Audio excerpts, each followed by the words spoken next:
La prosternation du remerciement.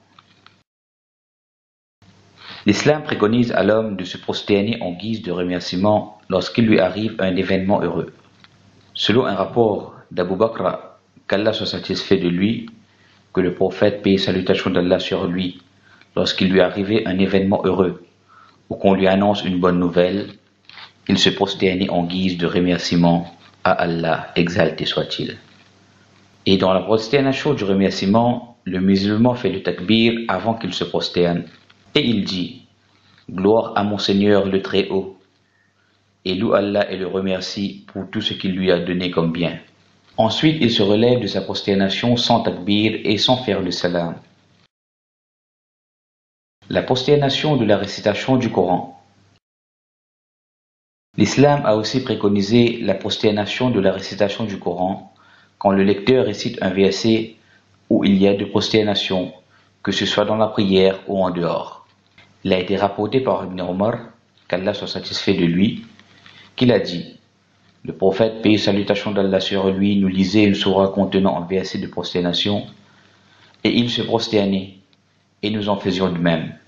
Et avant la prosternation, celui qui récite un verset, ainsi que celui qui l'écoute, fait le takbir, puis il se prosterne et dit « Gloire à mon Seigneur le Très-Haut ».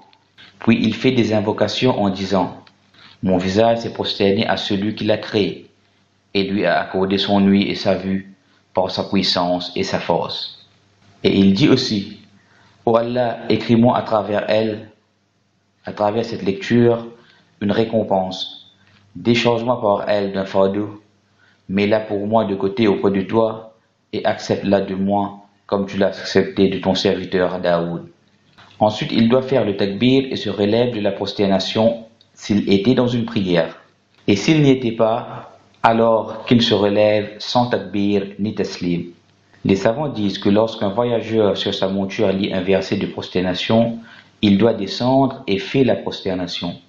Si ce n'est pas possible pour lui de le faire, alors il peut se contenter de faire un signe de la tête pour la prosternation.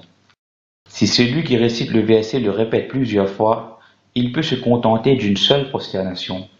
Si l'imam ne se prosterne pas, alors il en va de même pour ceux qui l'écoutent, car il est celui qui doit être suivi durant la prière, et ils doivent donc le suivre dans la récitation. Tout comme celui qui entend la voix de celui qui récite sans pour autant vouloir l'écouter, comme le cas de celui qui passe à côté de lui, alors il ne lui est pas demandé de se prosterner. Les savants ont aussi dit qu'il n'y a pas de mal à accomplir la prosternation du remerciement pendant les heures interdites de la prière.